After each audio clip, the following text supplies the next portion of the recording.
असल नाज़रीन, इस एपिसोड के आगाज़ में आप देखेंगे कि बेल्जिक के महल में गवर्नर कर्टियोस का आदमी आकर उसे कहता है कि घोड़े तैयार हैं और उन पर तोहफे भी रख दिए गए हैं गुनल्फ के लिए।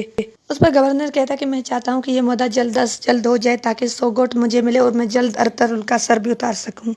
उसके बाद एरिस इजाज़त लेकर अंदर आता है। गवर्नर कर्टियोस और एरिस के बीच सख्त अल्फाजों का तबादला होता है। काफ़ी देर तक एक दूसरे पर तंज करने और लड़ने के बाद अहमद बिल आखिर गवर्नर को राज़ी कर लेता है कि हम दोनों एक साथ रहकर अरतरुल से बासानी अपना बदला ले सकते हैं। उसके बाद गवर्नर उसे अपने साथ रहकर अरतरुल के खिलाफ लड़ने की इजाज़त देता है।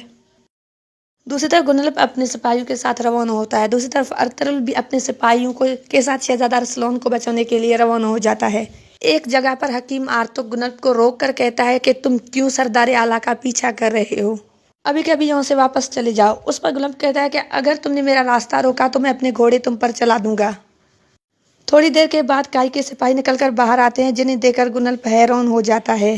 थोड़ी देर सोचने के बाद गुनल्फ वहाँ से रवाना हो जाता है। एक जगह पर रुककर कहता है कि बज़ाहिर अरतरुल अनकरा के किले की तरफ जा रहे हैं, हमें पता लगाना होगा कि क्यों। अमीर सादतीन हमें एक मेहमान खाने में मिलेंगे, हमें इस वक्त उनसे मिलने के लिए जाना होगा।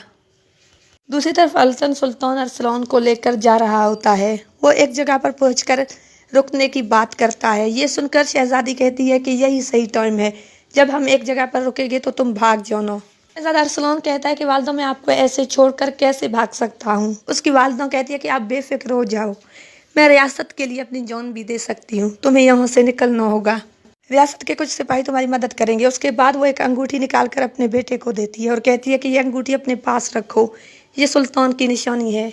इसे देखने के बाद तुर्क कबाइल तुम्हें रियासत जितनी इज्जत देंगे और मैं तुम्हारी अनकरा किले में इंतजार करूंगी, जब रुके तो तुम भाग जाना। काफिला आकर एक जगह पर रुक जाता है। कुछ सिपाही इशारा करते हैं। ये देखकर मलका अपने बेटे अरसलान से कहती है कि अब वक्त आ गया है, तुम्हें यहाँ से भागना होगा। इतने में शहजादा उठकर वहाँ से भागने लगता है तो अल्तन के सिपाही देखकर उनके सामने आ जाते हैं और सिपाहियों में लड़ाई शुरू हो जाती है। सादतीन एक मेहमान खाने में बैठा हुआ होता है। थोड़ी देर में गुनल्फ वहाँ पर आ जाता है। सादतीन का हाथ चूमकर उसे सलाम करके वहाँ पर बैठ जाता है।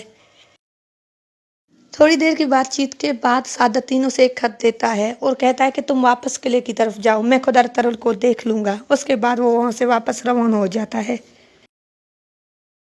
सादतीन का आदमी अंदर आकर कहता है कि हमें अल्तनबा की जगह का पता चल गया है। ये सुनकर सादतीन कहता है कि हमें लाजमी अरतरुल के पहुंचने से पहले वहां पर पहुंचना होगा किसी भी सूरत।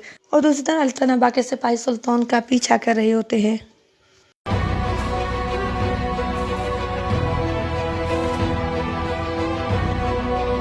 इस तरह से अल्तन के आदमी अरसलान को पकड़ लेते हैं।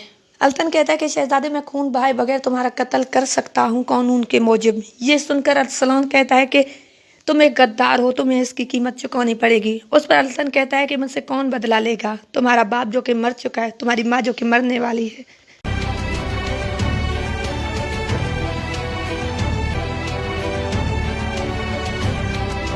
इस तरह से एक तरफ से तीर आकर अल्तन के सीने में लगता है। सब लोग हैरान हो जाते हैं और भागने लगते हैं। अरतरुल अपने सिपाहियों के साथ उन पर हमला कर देता है।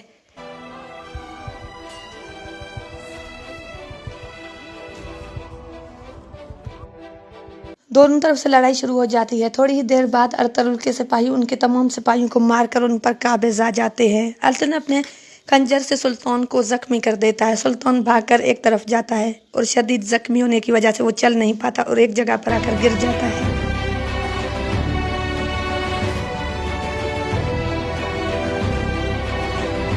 अरतरुल सुल्तान को देखकर उस तरफ जाने लगता है। सुल्तान के पास आकर कहता है कि सुल्तान फिक्र न करे, हम तुम्हें बचा लेंगे। इस तरह से अरतरुल सुल्तान को दिलासा देने लगता है। थोड़ी देर के बाद वो अपने कुछ सिपाहियों को सुल्तान के पास रुकने का कहता है और खुद अल्तनबा के पीछे जाने लगता है।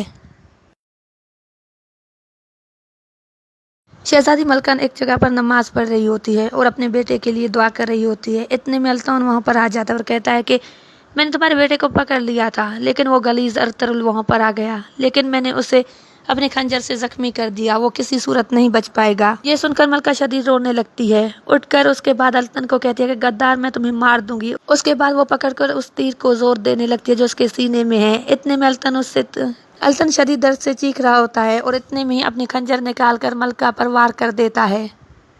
उसके खंजर के वार से मलका ज़मीन पर गिर जाती है और इस तरह से वो भी वहाँ पर शहीद हो जाती है। अल्तन अबा शदीद दर्द से करा रहा होता है। इतने में अमीर सादतीन भी वहाँ पर आ जाता है। वो उसे शहजादा अरसलान के बारे में पूछने लगता है। उस पर अल्तन अबा कहता है कि आप फिक्र न करें, वो नहीं बच पाएगा। अरतुगरुल आ गया था लेकिन मैंने उसे मार दिया। पूरे वाक़े से उसे आगाह करता है। सादतीन पहले तो शदीद परेशान हो जाता है, लेकिन जैसे ही सुनता है कि अरसलान जख्मी और नहीं बच पाएगा तो वो कहता है आला। उसके बाद अल्तन अबा सादतीन से कहता है कि मेरे सीने में लगा हुआ तीर निकाल दो। उसके बाद सादतीन उसे कहता है कि बैठ जाओ। उस पर अल्तन कहता है अब इस रियासत पर हुक्मरानी हमारी होगी। सादतीन कहता है कि हमारी नहीं, सिर्फ सादतीन कोपैक की। सुल्तान बनने का हक सिर्फ मेरा है। मैं किसी कीमत किसी दूसरे को इसमें हिस्सेदार बनने नहीं दूंगा। इस तरह से वो अल्तन अबा को मारने लगता है। सादतीन उस पर खंजर से वार करते हुए कहता है कि मैं किसी को भी अपने और अपने इस तख्त के बीच में नहीं आने दूंगा। सुल्तान सिर्फ सादतीन कोपैक होगा। और इस तरह से यहाँ पर एक गद्दार अल्तन अबा का इख्तिताम होता है। वीडियो पसंद आए तो लाइक शेयर ज़रूर करें और मेरे यूट्यूब चैनल ओवरव्यू बाय उज़्मा खान, जिसका लिंक मैं डिस्क्रिप्शन में दूंगी, तो काइंडली उसे ज़रूर सब्सक्राइब करें। एक प्यारा सा कमेंट करें। अपना बहुत ज़्यादा ख्याल रखें। दुआ में याद। मिलते हैं नेक्स्ट किसी वीडियो में। तब तक के लिए अल्लाह हाफ़िज़।